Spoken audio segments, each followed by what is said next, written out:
I want you to listen to me carefully, not casually, not while your mind runs elsewhere, but with full attention. The way you listen when you sense something important is about to be revealed. Look at me, even if it's only through a screen, and stay with me until the end, because if you truly understand what I'm about to share, and if you dare to apply it for just 1 week, your entire relationship with money will shift forever. You will finally see why banks remain silent about the things that matter. Why most people work tirelessly believing they do it for their families and their future, when in reality they spend their lives fueling a system designed to keep them obedient, distracted, and broke. And the truth is simple. Right now, you have a chance to step out of that trap. Let me take you back to the beginning, to the moment when everything changed for me. And I want you to remember one thing. Life-changing truths are often painfully simple. I was not born into wealth. My childhood home was small, modest, and often filled with worry about bills rather than laughter. We weren't investors, entrepreneurs, or owners of anything. We didn't even have the privilege of stability. My mother would sit at the table late at night, sorting coins into small piles to see whether she could afford bread the next morning. My father dragged himself home after long days of hard physical work. Yet somehow, the money always disappeared faster than it arrived.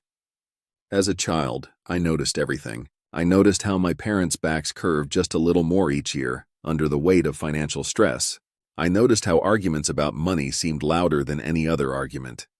I noticed the quiet kind of shame adults feel when saying not today to a child's simple request. Meanwhile, I watched other kids show up with the newest shoes, bags, toys, gadgets. Their lunchboxes full, their clothes clean and crisp, their worries non-existent. At that age, it was easy to think, they're lucky, they were born into the right family. But life teaches lessons slowly and relentlessly. As years passed, something surprising happened. Some kids from poor families rose, little by little, into comfortable, secure lives. Others, even those who had more than they needed growing up, remained trapped in the exact same patterns of financial fear. The question burned in me until the day I asked my grandfather, a quiet man with a sharp mind and a kind of old-world wisdom that felt deeper than anything I'd ever heard. "Grandpa, why do some people become wealthy while others stay poor forever?" He didn't answer right away. He looked at me with the calm expression of someone who has watched generations repeat the same mistakes. Finally, he said, "The wealthy are not those who have a lot of money. The wealthy are those who know how to guide every single coin. Money is like children. If you don't teach it, it will run away to someone who will." At the time, I laughed. A single coin? Who cares about a coin? Years later, I would understand. That single thought changed the trajectory of my life. When I turned 20, I wasn't living. I was surviving. Every day felt like a race against time and exhaustion. I lived in a tiny room where the wallpaper peeled like tired skin. My mattress was thin, my meals were cheap, and my hope was fragile. I worked until my legs shook, but no matter how much I earned, the money evaporated as if it were cursed. I told myself the same lies millions tell themselves. I just need a better job. I just need to earn a little more. Someone like me will never get ahead. One evening, my grandfather called me over. His voice was serious in a way I wasn't used to. "Do you want to escape poverty?" he asked. I laughed nervously. "Of course." "Then you must start doing what poor people never do." "What is that?" He leaned close, as though he were revealing a sacred family secret. "Write everything down. Not work harder, not find a better job, not win the lottery. Just write everything down." I remember thinking he was joking, but his face stayed firm. "You think money disappears by itself?" he said. "It disappears because you don't see the holes in your bucket. A man with a leaky bucket can gather water 1,000 times, but he will return home empty. Write down every coin, and you will see where your life is leaking."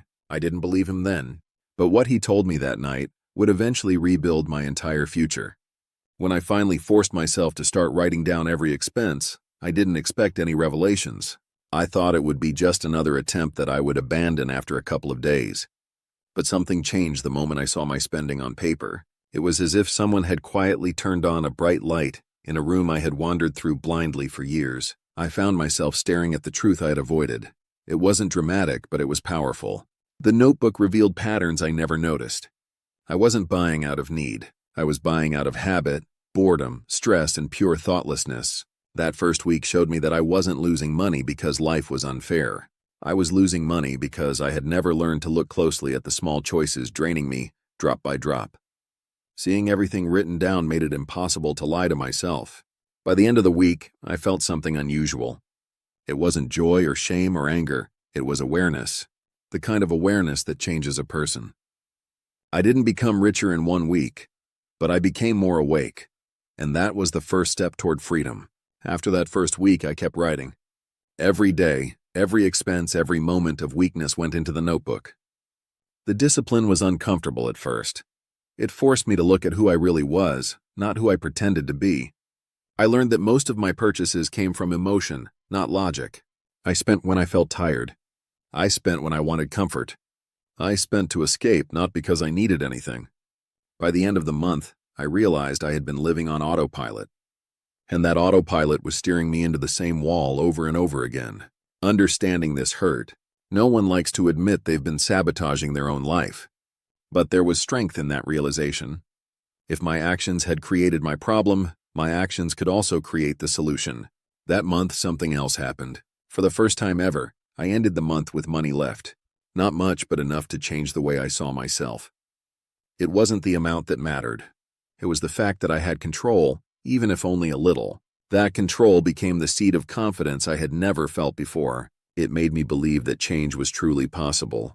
When I showed my grandfather my first savings, he didn't treat it as a victory. He treated it as a beginning. He told me that saving was only the first step. The next step was to make money work. He explained that every coin should behave like a worker. If it sits still, it does nothing for you. But if you send it out with purpose, it returns with more. This idea felt foreign to me. I had spent my whole life thinking money was something you received and then spent. I never thought of money as something that could serve me. But I trusted him. I took my tiny surplus and used it to buy small items I could resell. It wasn't glamorous. It wasn't impressive. But it worked. A small profit turned into a slightly bigger one. Each time I repeated the process, my confidence grew. I began to understand that wealth didn't start with big investments. It started with learning how to turn a little into a little more. That was the moment when my mindset shifted from surviving to building. I stopped seeing money as something scarce and started seeing it as something capable of multiplying if guided properly. Banks understand people better than people understand themselves. They study spending patterns. They study impulses. They study weaknesses. Their business model depends on predictable behavior, and most people behave exactly the way banks expect them to. They spend emotionally. They borrow without thinking. They chase comfort instead of discipline. This is why banks will never teach you the basics of financial awareness. They will never tell you to track your spending. They will never encourage you to understand your habits. They will never advise you to live below your means. Those lessons would ruin their business. They want you to use credit cards. They want you to live on loans. They want you to depend on them. The more chaotic your financial life is, the more profitable you become. A customer who tracks every expense is dangerous to the system. A customer who understands discipline is unpredictable. A customer who thinks before spending is unprofitable. The moment you become aware, you stop being the kind of person banks rely on. For a long time, I blamed everything around me. I blamed the economy. I blamed my job. I blamed the government. I blamed my circumstances. And I wasn't alone. Most people blame the world because blaming yourself is uncomfortable. It requires honesty. It requires humility. It requires the courage to see your own role in your struggles. But blaming the world changes nothing. It gives you a sense of emotional relief, but it leaves your reality untouched. Tracking your expenses, on the other hand, forces you to look at your choices. It shows you what you can control. It shifts your attention from complaining to improving. And improvement, even small improvement, is powerful. When you take responsibility for your financial life, something changes inside you. You stop waiting for things to get better on their own. You stop expecting rescue. You begin to act. And action creates hope in a way complaining never can. Responsibility is heavy, but it is also freeing. It puts the future back in your hands. People love stories about sudden success. They love the idea of luck. They love the fantasy of a big break.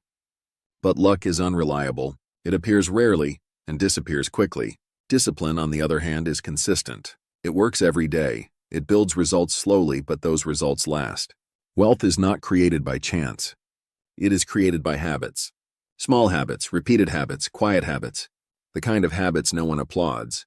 The kind of habits no one notices. But those habits become the foundation of everything. A person who can manage a small amount of money can manage a larger one. A person who cannot manage small amounts will lose large amounts just as easily. My grandfather taught me that big money doesn't change who you are. It amplifies who you already are. If you're careless with small amounts, you'll be careless with large amounts. If you're disciplined with small amounts, you'll be disciplined with large amounts. Wealth is a reflection of character long before it becomes a reflection of numbers. Saving 10% seems simple, even insignificant, but the simplicity is what makes it effective. 10% is small enough to commit to and big enough to transform your life over time.